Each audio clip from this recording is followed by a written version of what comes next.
siguro mga below 10 or 5 or 7, sabi ko po mga kapatid. Then kasama si Sister Gulo, mayroon siyang kasama, di po ba? Sister Jenny, gusto rin niyang sumama sa Saturday. Nag-chat po siya sa akin. So ma-finalize po yan. Amen. Pwede naman dun mga senior citizen, mga kapatid.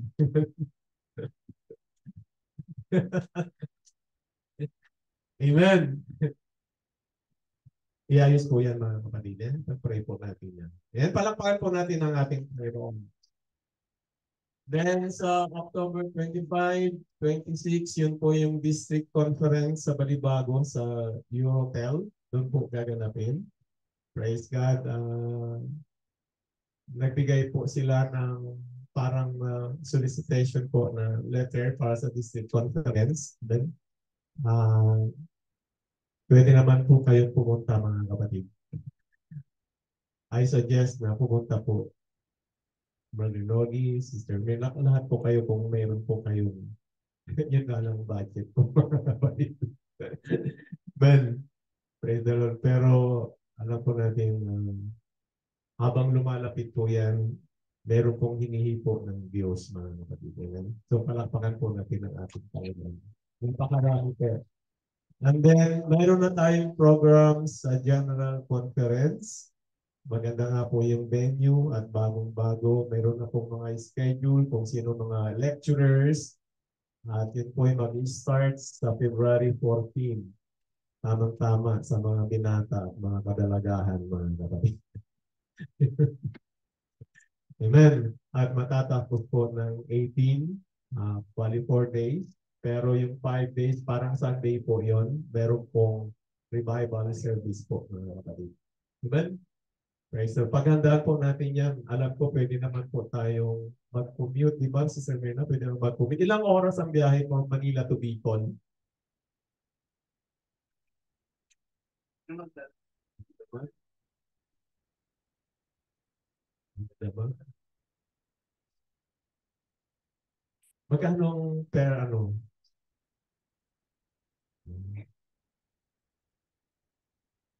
Okay.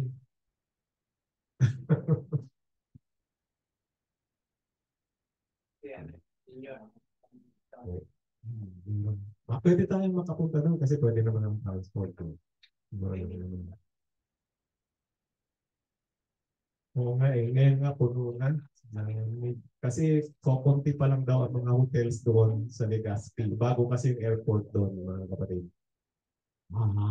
Okay, isama po natin sa prayer yan. Ang alam ko po, mga kapatid, ay magbibigay po ang Diyos. Praise God. Palakpakan po natin ating Panginoon. Kasi first time in the history ng GenCon ay gaganapin po siya dito. Kaya sabi ko nga, inahanda ng Panginoon dahil may mga missionaries po doon, yung Legazpi Harvest, na pinahuhunahan po ni Brother Nelson, mga kapatid. Hallelujah. At yun nga po, meron silang naihanda mga kaluluwa. Tamang-tama po yung follow-up at makarating po sila sa GenCon. Amen. So to God be all the glory, mga kapatid. Magsitayo po tayong lahat. Praise God. I know guitar techniques. Pwede kayo lahat doon, mga kapatid. Amen. At sa pagkakataong ito, praise the Lord. Dahil ito po ay araw ng mga kabataan. Praise God. At nakikita ko yung, praise the Lord, nakikita ko yung kanilang pagkakaisa din po, pati sa collection, mga kapatid. Sabi ko nga, dahil sa bass guitar, nakausapin ko po si yung dalawa, praise the Lord, yung ampli, mga kapatid. Amen. Nagkakaisa pero kung kailan magkakatagumpay, meron din pong balakid sa isang nating kapatid, si Brother JL. Sama po natin siya sa prayer lagi, mga kapatid. Amen. Dahil nung pagtanggap po siya na sa Panginoon, ay nagkaroon po talaga ng, praise the Lord, adopt between his parents and him. So, wala pong imposible sa Diyos, mga kapatid. Amen. Praise the Lord. At kung kailan nag-aaral din po siya sa, sabihin, sa music instruments ay saka naman may hadlang, mga kapatid. Amen? In-advisean ko po siya kagabi na sumunod siya sa kanyang mga magulang. Praise God. huwag siyang maging pasaway. Praise the Lord. Baka yun po ang dahilan. Kaya sabi ko, praise the Lord, ay sumunod ka sa magulang mo para payagan ka every Sunday. Sabi ko po sa kanyang kapatid. Anyway, dahil nalaman naman na siya po ay isa na nating kapatid. Praise God. At talagang ganyan. Walang ibang magpe-persecute kundi yung sa bahayan na rin mga kapatid. Amen. Praise the Lord. Sa pagkakataong ito mga kapatid ko ay ang ating worker, tawagan ko po si Brother Joel Magno. Sabihin po natin, God bless our Brother Joel.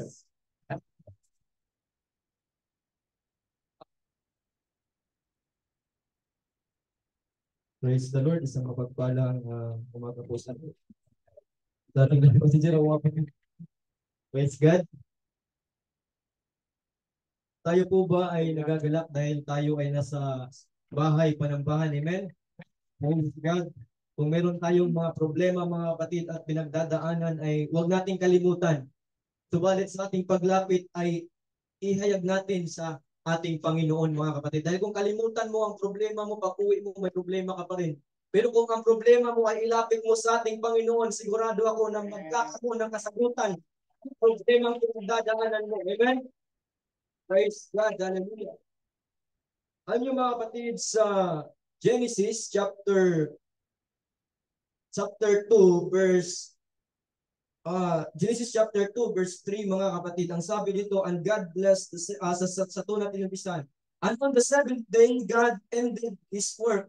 Dahil mga kapatid, sa verse 1, thus the heavens and the earth were finished mga kapatid. Sa loob ng 6 na araw ay natapos ng Panginoong likhain ang mundo mga kapatid at napakaganda. Sa verse 3 mga kapatid, walang kawalan na talagang ang Diyos ang lumikha ng lahat ng bagay. Ang sabi dito, and God blessed the seventh day and sanctified it, because that in it He had rested from all His work which God created and made mga kapatid. Kapag sinabing created mga kapatid ay from nothing to something. At kapag sinabing making mga kapatid ay from something to another something mga kapatid. Amen? Pero ano ang punto ko mga kapatid? Ang sabi dito, 6 na araw nilikha ng Diyos ang sanlibutan at napakaganda ng sanlibutan mga kapatid. Ano ang sabi ng ating Panginoon sa John chapter 14 verse 5 mga kapatid? Pupunta ako sa aking Ama at maghahanda ng bahay para sa inyo. Kung titingnan natin mga kapatid, napakatagal na nun mga kapatid nung sinabi niya, pero hindi pa siya bumalik. Kung ang mundo 6 na araw lang ginawa ng Panginoon, napakaganda, how much more yung pinipare ng ating Panginoon mga kapatid. Ngayon hindi pa siya bumabalik dahil tinapos niya pa mga kapatid, pinipare niya pa mga kapatid ang bahay para sa iyo, para sa atin mga kapatid. Amen? Amen. Praise God. Pwede bang palakpakan natin ang ating Panginoon mga kapatid? Ngayon sabihin ko sa inyo, kung ano mang pinagdadaanan ng problema na meron ka, kung meron mang magpapala o wala, huwag kang manahimik. Magpupuri ka pa rin sa Panginoon. Bakit? Dahil meron napakagandang lugar na itinagda ang Panginoon sa iyo. Praise God. Sa lupa, nagdadanas ka ng kahirapan, pero ang itinagana ng lugar para sa iyo. Ang sabi sa Revelation chapter 20, mga kapatid, ay wala ng pagluha. 21. Amen. Praise God. Hallelujah. Praise God. Tayo po ay dadako sa salita ng ating Panginoon, mga kapatid. Kung meron kayong mga Biblia sa Hebrews chapter 9, ayan po nasa screen mga kapatid. Ang sabi pa ng kaklase ko natin, nasa screen protector. Kaya sabi dyan mga kapatid, and as it is appointed unto man once to die, but after this, the judgment mga kapatid. Pwede bang ilingin na Pasko?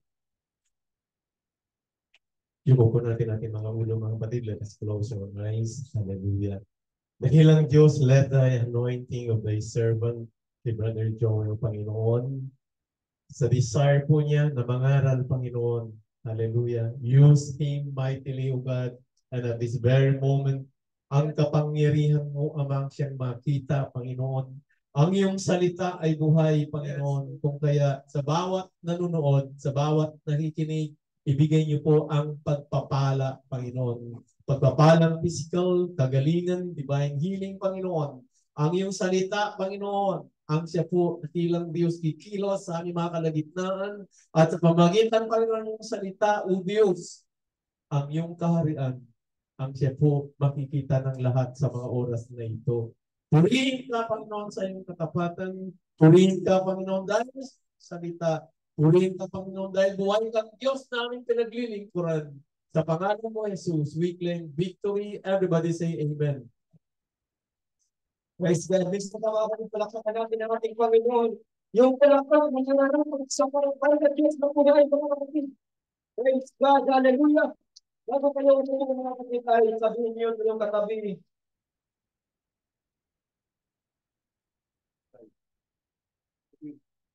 Coco Martin.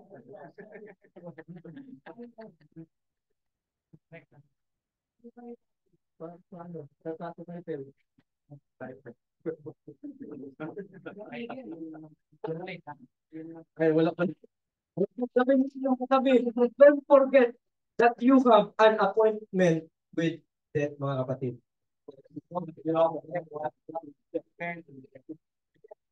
Praise God. Makaupo na po tayo, mga kapatid. Wala ba dyan? Praise God.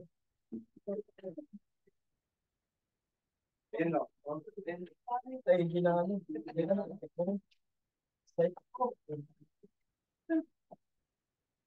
Wala talaga. Gumagawa po ako na ano, wala nang Praise God. Basically mga kapatid, kapag sinabing appointment, ay dapat maghanda tayo. Amen? Praise God, hallelujah. Hindi masamang maging busy tayo sa kahit anong bagay. Pero nais kong sabihin, don't forget that you have an appointment with death, mga kapatid. Praise God, hallelujah. Ang sabi sa Hebrews, mga kapatid, tayo daw po ay naka-appointment sa kamatayan. Every day, mga kapatid, sa bawat araw ay magkakaroon tayo ng mga appointment. Maaring sa kaibigan natin, sa loved ones, sa business natin, mga kapatid, yung may mga business, mga kapatid, magkakaroon sila ng appointment sa kanilang mga kasama, mga kapatid. Praise God. Or maybe, mga kapatid, according to the Hebrews 9:27, tayo din po ay mayroong appointment sa kamatayan. Amen? Ang appointment natin sa mundo, mga kapatid, ay pwedeng hindi natin siputin. Pwedeng hindi natin puntahan o pwede natin silang injalin, mga kapatid. Yes. Pero ang appointment natin na ito, mga kapatid, ay hindi natin pwedeng injalin. Hindi natin pwedeng baliwalain, mga kapatid. Gustuhin mo man o hindi, ito'y mangyayari dahil ang Diyos ang nag-appoint. At ito po ay talagang darating sa atin. Kaya araw kayo, mga kapatid. Thank you. Praise God. Ang buhay ng tao, mga kapatid, ay merong hangganan dito sa lupa. Pero kung manood kayo dito, mga kapatid, ang buhay niyo ang hangganan. Praise God. Praise God. Provinciano, Batangiak po, mga kapatid. Praise God. Pero ang katotohanan, mga kapatid, ang buhay ng tao sa mundo ay merong hangganan. Amen. Praise God. Maaaring ang bawat isa sa atin ay busy sa trabaho, busy sa kahit anong bagay. Pero nais kong sabihin, merong isang bagay na dapat mong paghandaan. Ito yung kamatayan. Praise God. Hallelujah. Next. According to statistic, mga kapatid, sa 2023, merong namatay na 166,324 per day. Praise God. At meron din, sa bawat oras, mga kapatid, merong namamatay 6,930, mga kapatid. Updated yung ano na yan, mga kapatid. At meron din, sa bawat minuto, merong namamatay 116, mga kapatid. Praise God. At sa bawat segundo, merong 1.93, mga kapatid, ang namamatay. Praise God. Pero salamat sa Panginoon, bumalik tayo, mga kapatid, nandito tayo sa bahay ng bahay. Kaya tayo ginagawin ang pagkakataon ito, mga kapatid. Praise God. Pwede tayong, pagpasok natin, pwede tayong, Lord, salamat sa buhay. Panginoon, salamat sa hilinga, salamat sa kalakasan. Praise God, hindi dapat tayo pumunta sa bahay, paano ba, na parang lang. Maraming problema sa bahay, maraming ano. Ito, mga kapatid, na-appreciate natin yung mga problema na yun dahil nasa laman tayo. Pero nais kong i-encourage sa bawat isa, magpasalamat ka dahil mayroong mga tao hindi na nakatising sa umaga. Mayroong mga tao hindi na nakapunta ng Lunes, mga kapatid. Pero ikaw, binigyan ka ng buhay ng ating Panginoon. Praise God, hallelujah. Maaaring meron kang mga minamahal sa buhay o mga kakilala na kamamatay lang. And that is the reminders for us, mga kapatid, na ang appointment natin sa kamatayan ay talagang sigurado. Una mga kapatid, ano bang klaseng appointment ito? It is a sure appointment mga kapatid. Huwag mo nang i-next dahil wala dyan. That is certain and it will surely come mga kapatid. Ang kamatayan ay tiyak at ito ay talagang darating sa iyo. Praise God, hallelujah. Dahil sinasabi sa Genesis chapter 47 mga kapatid, verse 29, nung si Jacob mga kapatid ay umabot na sa kanyang edad, sabi doon, kung basahin natin mga kapatid, Genesis chapter 47, ang sabi doon mga kapatid ay, meron akong kundi dito. And the time drew night that Israel must die. Ang ginamit na termino mga kapatid ay must die. So ibig sabihin, mandatory mga kapatid, kinakailangan. Since sa salitang sinabi ng ating Panginoon kay Nicodemus na ye must be born again. So ibig sabihin, mandatory mga kapatid, o kailangan, essential mga kapatid, ng isang tao ay kailangan talagang mamatay. Praise God, hallelujah. Dahil ang kamatayang ito ay sigurado mga kapatid. Ito ay nangyayari. Ito ay mangyayari at ito ay patuloy na nangyayari mga kapatid. Amen. Praise God, hallelujah. Maging si Solomon mga kapatid, ni-recognize ng katotohanan ito. Sabi niya sa Ecclesiastes chapter 3, ang lahat ng bagay ay mayroong kapanahunan. May kapanahunan sa pagkasilang at may kapanahunan sa pagkamatay. Kapag sinabing kapanahunan or season mga kapatid, hindi siya palaging ganun. Hindi ka palaging guwapo. Darating talaga ang panahon na mapapalot ka. Darating talaga ang panahon na mawawala yung ngipin mo. Praise God. Makikita niyo yung mga bodybuilders, mga kapatid. Maaaring at the present time, napakalusog nila. Pero darating ang panahon na magbagsak yung katawan nila, mga kapatid. Bakit? Anong gawin nilang exercise, kahit anong gawin nilang pagpapalaki ng katawan, kahit anong inom nila ng mga vitamina, mga kapatid, talagang ang katotohanan ng tao ay mamamatay, mga kapatid. Amen? Praise God, hallelujah. Hindi laging malakas, hindi laging gwapo, at hindi laging matangos ang ilong, mga kapatid. Praise God. Dahil kapag tumating na yung kamatayan ng tao, yung nakikita mong matangos na ilong, buto na lang yan. Praise God, hallelujah. Kung di ba palampakan natin ang ating Panginoon, mga kapatid, hallelujah. At ni Job din po, mga kapatid, ay kanyang na-predict, praise God, na ang tao ay talagang merong hangganan. Amen? Praise God. Lahat tayo ay nakumbinsi sa talagang ang buhay ay merong hangganan, mga kapatid. Praise God, hallelujah. Sabi nga ni Apostol Paul, for I am now ready to be offered and the time of my departure is at hand, mga kapatid.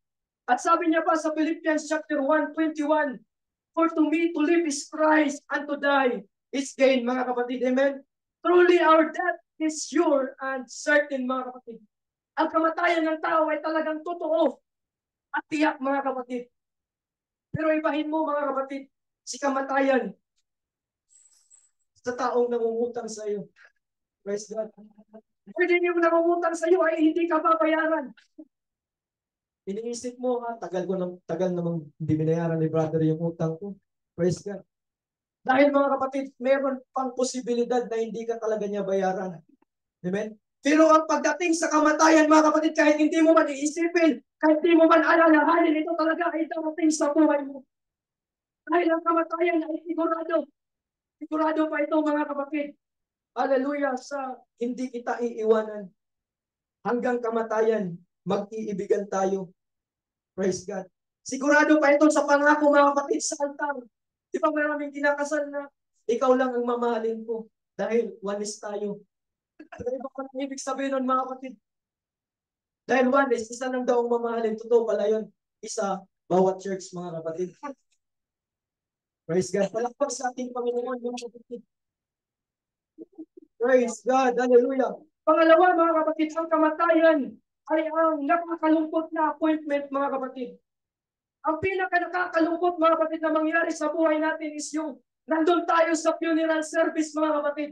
Wala tayong nakikitang mayroong namatayan na tumatawa. Wala tayong nakikita. Parang namatay na. Wala, mga kapatid. Amen. Lahat, mga kapatid, kapag mayroong namatay, ay umiiyak talaga. Praise God, hallelujah. Dahil ang kamatayan ay nakakalungkot na appointment, mga kapatid. Amen?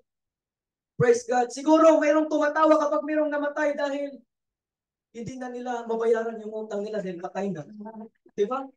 Praise God. Hallelujah. Ah, si Papa namatay na, hindi na ako lalatiguhin. Praise God. Ganun mga kapatid, ang ibig kong sabihin, ang appointment sa kamatayan ay isang nakakalungkot na appointment. Praise God. Kaya ang kulay o ang suot ng damit ay black mga kapatid, na ang ibig sabihin ay sorrow mga kapatid, or pagdadalamhati. Praise God. Hallelujah. Palakpak sa ating Panginoon mga kapatid. Kayo ba ay nandyan pa? Amen? Hina ka lang makita ng tao mga kapatid na pupunta sa funeral service na yung sinasabi ko kanina tatawa. Amen? Sino nitong namatayan na tumawa? Wala, di ba? Lahat tayo umiiyak, nalulungkot tayo dahil sila ay nawala, mga kapatid. Amen? Kaya mga kapatid, ang appointment na ito ay nakakalungkot na appointment, mga kapatid. Ito ay mas nakakalungkot pa sa matanggal ka sa trabaho, or iwanan ka ng asawa mo, o iwanan ka ng girlfriend mo, mga kapatid. Praise God, hallelujah. Dahil kung iwanan ka ng girlfriend mo, makakita ka pa ng iba. Pero kapag yung asawa mo ay pumanaw na, mga kapatid, dahil matanda ka na, baka hindi ka na makahanap ng iba. Praise God. Pero kung may pera ka, mga kapatid, makakahanap ka. Praise God. Hallelujah. Pangatlo, mga kapatid, it is a dreadful appointment or kakilakilabot na appointment, mga kapatid. Amen. Praise God. Sinong hindi takot mamatay dito? Praise God. Lahat ng tao ay takot sa kamatayan. But nais kong sabihin sa bawat isa, sabi ni Miles Monroe, the greatest tragedy in life is not death, but the life without purpose, mga kapatid. Kung nabuhay ka sa mundo, kagaya ni Apostol Pablo, mga kapatid, lalong siya ay nabubuhay, pinangawakan niya ang pinangalan ng Panginoon sa buhay niya hanggang siya po ay naka-appoint na sa kanyang kamatayan ay hindi siya takot na harapin ito, mga kapatid. So ano ang ibig kong sabihin? Hanggat nabubulbil mo ang kalooban ng Panginoon sa iyong buhay, pinaglingkod mo ang iyong buhay, ibigay mo sa Panginoon, hindi ka takot mamatay, mga kapatid. Lahat tayo ay takot sa kamatayan. Meron tayong tinatawag na built-in fear, mga kapatid. O yung tinatawag na thanatophobia, mga kapatid, sa psychology pa, mga kapatid. Mayabang ang taong nagsasabing hindi siya takot mamatay. Kasi kung magkaroon ka lang ng karamdaman, pupunta ka na sa pharmacy. Magkakaroon ka na ng sakit sa balakang mo, pupunta ka na doon sa mercury drugs. Bakit? Takot kang mamatay. Amen? Praise God. Hallelujah. Palakpak sa ating Panginoon, mga kapatid. Praise God. Hallelujah. Kaya si Apostol Paul, mga kapatid, sabi niya, kanina sa binasa natin, for to me to live is Christ, and to die is gain. Because to be absent from the body is to be present with the Lord, mga kapatid. Amen? Ang sabi nga, mga kapatid, if you die twice, if you burn twice, you will die once. But if you burn once, you will die twice, mga kapatid. Ano ibig sabihin nun? Kung isinilang ka physically, mga kapatid, at hindi ka naisilang spiritually, dalawa yung kamatayan mo. Pero kung naisilang ka physically at naisilang ka spiritually, mga kapatid, hindi ka na magkakaroon ng dalawang kamatayan. Praise God. Isa lang ang kamatayan na haharapin mo, mga kapatid. Praise God. Pang-apat, mga kapatid, it is an inescapable appointment o hindi matatakasang kamatayan. Praise God. Hallelujah. Dito sa lupa, may mga appointment tayong hindi pwedeng siputin, mga kapatid, o pwedeng iwasan. Maaari mong injanin, pero ang appointment sa kamatayan, mga kapatid, ay hindi mo pwedeng takasan. Praise God. Hallelujah. Ang utang pwede mong hindi bayaran, sabi ko kanina, pero ang appointment natin sa kamatayan ay hindi natin pwedeng injanin, mga kapatid. Praise God. Hallelujah. But when it comes to our death, mga kapatid, it is inescapable. Praise God. Di pwedeng takasan o iwanan, mga kapatid. Example, mga kapatid, mayroong isang lalaking inulaan na mamamatay siya sa pamamagitan ng gulong. Kaya ang ginawa niya, pumunta siya sa bundok kasi walang gulong doon. Pero nang doon siya, mga kapatid, natulog siya. Mayroong aeroplano na dumaan, nahulog yung gulong. Napagsakan siya, patay pa rin. So kahit anong gawin mo, hindi mo matatakasan ang kamatayan. At maraming namamatay na natutulog lang. Maraming namamatay na kumakain ng merong namatay sa munggo, mga kapatid. Binato siya ng munggo, umiwas siya, pag-iwas niya yung ulo niya na ano sa bako, patay. So ano ang ibig kong sabihin? Kahit anong gawin mo, hindi mo matatakasan ang appointment mo ito. Praise God, hallelujah. Hahabulin ka niya, mga kapatid. Tama ang sabi ng isang sakot, mga kapatid. Sabi dito, you can run, but you cannot hide. Yes, ang kamatayan, matatakbuhan natin. Pero hindi natin pwedeng taguan. Amen? Praise God. Dahil may karamdaman ka, pwede kang uminom ng gamot. Pero kahit anong gawin mong inom ng gamot, darating talaga sa punto na mamamatay ka. Praise God. Hallelujah. Panglima, mga kapatid, it is an unknowable appointment, mga kapatid. Ito yung appointment na hindi natin nalalaman kung kailan. Praise God. Sino nakakaalam kung kailan sila mamamatay? Ang sabi nga ng iba na pansin daw ay pangpahaba ng buhay. Pero nung kumain ng marami, nabilaukan namatay, mga kapatid. Praise God. Hallelujah. Walang isa sa atin nakakaalam kung kailan ang appointment na ito mangyayari sa buhay niya, mga kapatid. Praise God. Kahit ako, hindi ko alam kung kailan, mga kapatid. Kahit psychologist o propeta, mga kapatid, ang list na lang na ipahayag ng Panginoon sa isang propeta na ikaw, brother, hindi ko na mag-mention ng pangalan, baka santukin niyo ako mamaya. Ikaw, brother, mamamatay ka na bukas. Kagaya ni Sikaya, mga kapatid. Ang sabi ng propeta ni Hosea ba? O anak ni Amos na si Hosea, sabi niya, okay, Sikaya, magligpit-ligpit ka na dahil mamamatay ka na. Praise God, ano ang ginawa ni King Hezekiah? Nananalangin siya sa Panginoon. Yes. Panginoon, alalahanin mo ang mga panahon na naglingkod ako ng tapat sa iyo. Praise God. At narinig ng Panginoon ang dalangin niya. Ang sabi sa Biblia, mga kapatid, hindi pa nakalabas si Propeta Hosea sa pintuan, pinabalik na siya ng Panginoon. Praise God. Ano ang ibig sabihin nun, mga kapatid? Kahit meron tayong karamdaman o meron mang sakit, kahit sabihin ng doktor na bukas mamamatay ka na, as long as meron tayong ginawang kabutihan sa ating Panginoon, manalangin ka sa Kanya, hindi mo ng Panginoon, akin niya yan. Praise God, hallelujah. Praise God, dahil ang kamatayan ay hindi matatakasan. Hindi natin alam kung anong petsa o anong oras. Hindi alam ni pastor o ng magulang natin. Hindi rin alam ng doktor, mga kapatid. Maaring umaga o hapon, takunin ni Mr. Kamatayan. Praise God, hallelujah. Ang Diyos lang ang nakakaalam dahil siya lang ang nagtakda ng kamatayan natin, mga kapatid. Praise God, hallelujah. Ang Diyos lang din ang may kakayanan na bumuhay ng patay. Praise God. Alam natin ang istorya ni Lazaro, mga kapatid. Binuhay siya ng ating Panginoon for the 4 days. Pero kung titingnan natin ang settings ng istorya, mga kapatid, bago binuhay ng Panginoon si Lazaro, mayroong batong nakaharang. Ang sabi ng Panginoon, igulong ninyo ang bato. So ibig sabihin, kung hindi iginulong ang batong iyon, mga kapatid, maaring hindi mabuhay si Lazaro. So ano ang ibig sabihin? Para mag-perform ang Panginoon ng milagro sa iyong buhay. Kung ano yung batong humaharap sa paglilingkod mo sa Kanya, dapat alisin mo yan. Praise God, maaaring ito po, mga kapatid, ay sa pamamagitan ng kasalanan, maaaring ito ay sa pamamagitan ng mga bagay na ginagawa natin na hindi kalooban ng Panginoon. Praise God. Pero kung nagdanais tayo na habaan pa ang ating buhay, magkaroon ng extension, mga kapatid, hallelujah, ayusin natin ang relasyon natin sa Panginoon. Praise God, iwanan natin ang mga bagay na naghahadlang sa Kanyang pagkilos, mga kapatid. Praise God, hallelujah. Because we don't know the time of our death, mga kapatid. Dapat maglingkod tayo ng tapat sa Panginoon. Dapat ibuhos na natin ang ating pag-ibig sa Panginoon. Hindi na natin sabihin na, Lord, bukas pa kami maglingkod ng tapat. Hindi mo alam, baka bukas wala ka ng hininga, wala ka ng buhay. Praise God, hallelujah. Kaya bawat pagkakataon, mga kapatid, hallelujah, ay hindi natin kalimutan o kaligtaan ang ating paglingkod sa Panginoon. Praise God, hallelujah. Pang-anim, mga kapatid, it is an uncancelable appointment, mga kapatid. Praise God. Ang kamatayan ay tiyak, mga kapatid. At ito po ay naka-schedule na sa bawat isa sa atin.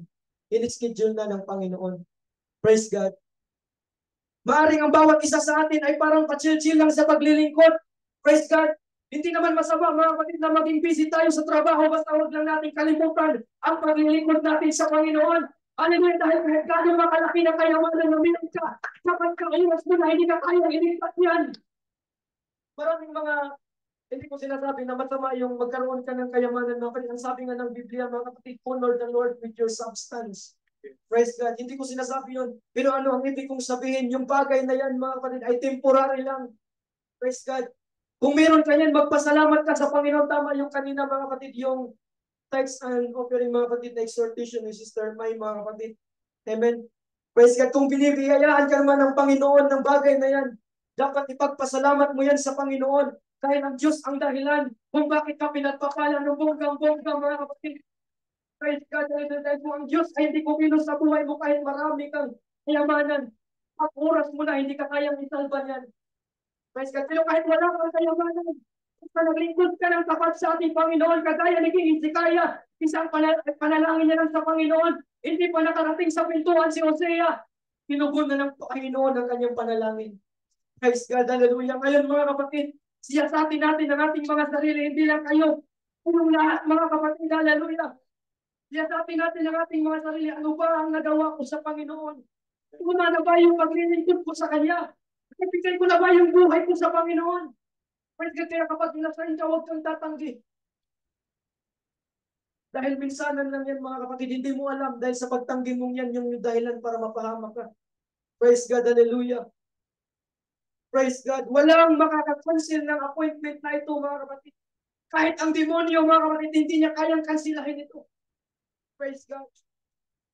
Kahit pera o yung sikatan natin ng ating relihiyon mga kapatid, hindi tayo kayang isalba ng kamatayang ito. Praise God, hallelujah. Kung naka-appoint ka mamayang gabi, mga kapatid, tanong ko sa inyo, nakahanda na ba tayo? Praise God, hallelujah. Ang Diyos ay di nakakalimot o nagbabago ng isip mga kapatid. Kung kukunin ka niya, pagdating na ng oras mo, ay kukunin ka talaga niya. Hindi pwedeng tapat ako sa giving, Lord, huwag mo muna akong patayin. Praise God. Hindi pwedeng, Lord, wag mo muna akong patayin. Lord, mabait ako sa magulang ko, sumusunod ako, wag mo munang iparating yung appointment ko, mga Panginoon, i-cancel mo muna. Hindi pwede yun, mga kapatid. Hallelujah. Dahil kapag sinabi na ng Panginoon, mga kapatid, ito talaga ay mangyayari. Pero mayroong isang bagay na pwedeng makancel yan, mga kapatid. Mayroong kang isang bagay na pwedeng gawin para makancel yung appointment mo na yan. Kung sinabi ng doktor sa iyo na, oh, brother Apin, hanggang dito na lang. Huwag mo santupin mamaya. May example lang yan. Kapag sinabi sa iyo, oh, brother, kakay, hanggang ganito na lang ang buhay mo. Praise God. Huwag kang maniwala. Praise God. Dahil kung naglingkod ka ng tapat sa ating Panginoon, mga kapatid, hallelujah, ang Diyos ang nagbigay ng buhay at ang Diyos din ang babawi ng buhay mo, mga kapatid. Praise God, hallelujah. Sige ka na, hindi ka kayang pakayin. Praise God, hallelujah. Praise God. Ang mensaheng ito, mga kapatid, ay nagpapaalala sa bawat isa sa atin na huwag nating kalimutan ang appointment natin sa kamatayan. Praise God. Huwag kang magpakampante sa buhay mo na meron ka ngayon dahil isang beses lang yan at wala nang second life pa sa buhay na yan. Ang sabi ng scripture, ibalik natin. And it is appointed unto man once to die, but after this, the judgment. Kung naglingkod tayo sa Panginoon, hindi dapat natin katakutan ang kamatayan, mga kapatid. Ang isang bagay na katakutan natin yung judgment. Praise God, hallelujah. Kasi ang sabi mga kapatid sa Revelation, mga kapatid, sana yun? Sa Revelation chapter 20 verse 12, hahatulan ang bawat isa ayon sa kanilang mga gawa. Praise God. Kung meron tayong mga bagay na hindi ginagawang hindi nakakalugod sa ating Panginoon o bagay na hindi kalooban ng Panginoon, mga kapatid, maaaring ito yung dahilan para tayo po ay mapunta sa tinatawag na dagat-dagatang apoy. Praise God, hallelujah. At pagdating sa dagat-dagatang apoy, mga kapatid, wala nang second chance pa. Praise God. Kung dito sa lupa, isa kang batang makulit.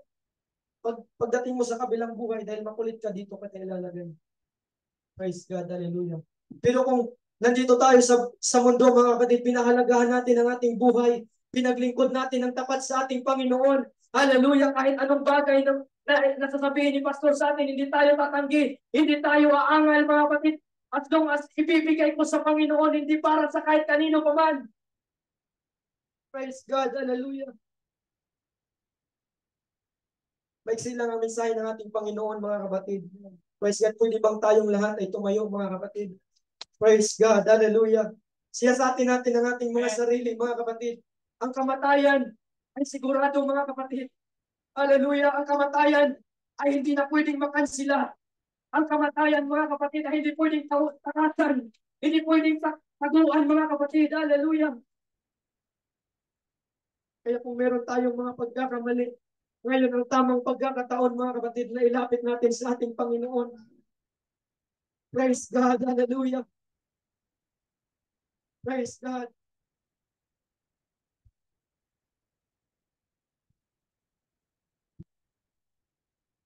God's message in this morning, mga kapatid, is for us to be prepared and to be ready. Praise God. Anumang bagay na dapat nating iwanan, mga kapatid, ay iwanan na natin. Praise God. Huwag kang magpakampante sa paglilingkod mo sa Panginoon. Praise God. Hallelujah. Sige, mga kapatid. Praise God. Hallelujah. Dahil hindi nagbibiro ang Panginoon sa sinabi niya. Hallelujah. Huwag mong sabihin na bata pa ako. Maraming namamatay, mga kapatid, na 8 years old, 10 years old. Praise God. Hallelujah. Dahil ang appointment na ito ay sigurado at walang kinikilalang itatang taon, mga kapatid. Praise God. Hallelujah.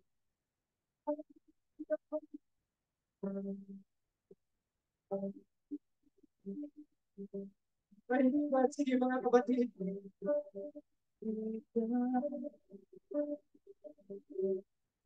God. Alam ko, pinakausap ko yun ng ating Panginoon. Praise God. Sasabihin ko, dalawang na ang naging taon na pinag-impyerno. Praise God. Hallelujah. Kung ngayon magpapagpapag tayo sa paglilingkod, sabihin mo, mga kapatid. Praise God. Dahil yung gagawin nating decision ngayon, ito po ay nakatapit to sa ating destination. Praise God. Hallelujah. Hindi ko alam kung ano ang pangalan na nagawa mo sa Panginoon. Kung sabi ng Pilipinas, sa isip, sa salita, sa gawain, balik tayo. Praise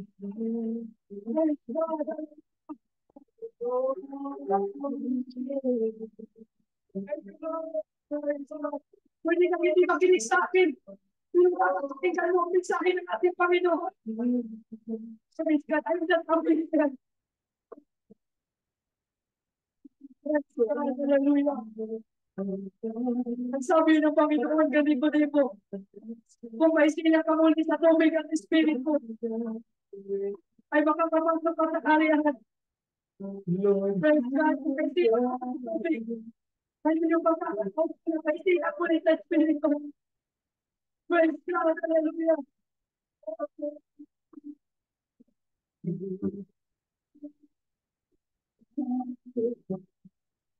Praise God. Hallelujah. As in the first John, chapter 1, verse 9.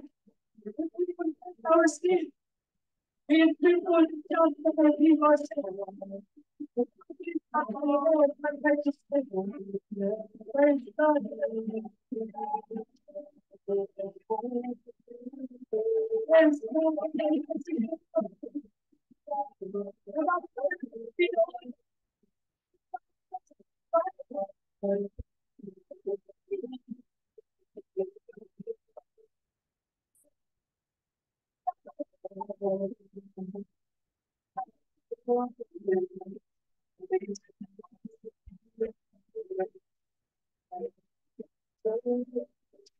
God.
Appointed for a manual to them.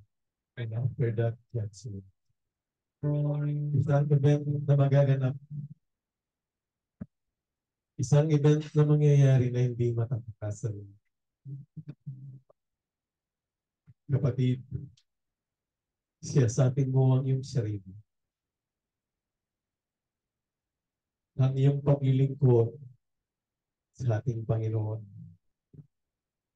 ay iyong palakasin pa, kapatid. Ang katapatan mo sa Panginoon. Ang iyong magiging sukatan. Hallelujah. Dahil tiyak na magaganap ang kamatayan. Gumawa ng mabuti sa kapwa. Tulungan ang mga may pangangailangan. At anuman ang ginawa mo sa iyong kapwa ay ginawa mo sa Diyos. Salamat po, Panginoon, sa iyong ginamit para na-deliver ang mensahe, Panginoon.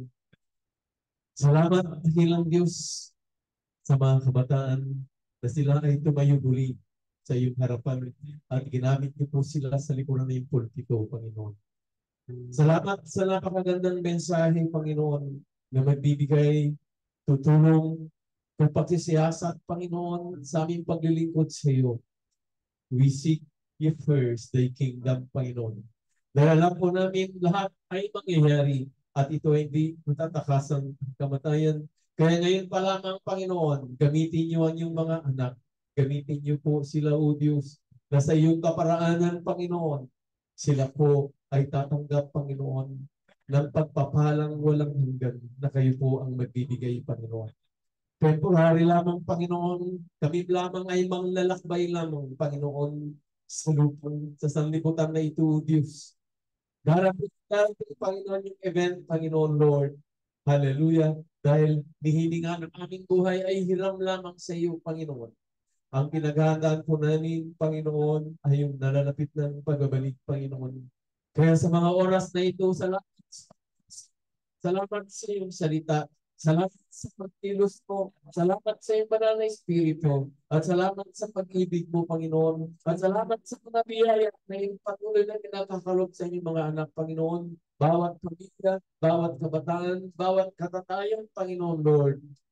Pagpalain niyo po sila, O Diyos. Bigyan niyo ang kalakasang physical at spiritual, Panginoon. At sila ay maglilingkod na sa iyo, O Diyos. Hallelujah. At ang buhay ay kanilang nakamtan. Salamat sa mga tumayong, Panginoon. Salamat sa nag-MC. Salamat sa worshiper mo, Panginoon. Salamat sa Sunday School teachers. At salamat sa iyong mensahe. Salamat sa mga nagpatutuo, Panginoon. Salamat sa pagkakaisa ng iyong mga anak. Salamat na nariyan ka lagi, Panginoon. In every corner in this world, may mga nanonood sa iyo. May mga nakikinig ng iyong salita, Panginoon. Pagpalain mo po ang bawat isa. And we claim victory, kalakasan, kagalingan ng mga karamdaman po nila, O Diyos, ay iyo po na silang pinagaling, Panginoon. Maraming salamat, Panginoon, sa kabataan. Use them mightily, O God, in your banner. At gayon din, Panginoon. Hallelujah, sa pansamantalang namin pag-iwalay kasama ka namin, Ama. Lord, ilagay niyo po sa kayusan ang bawat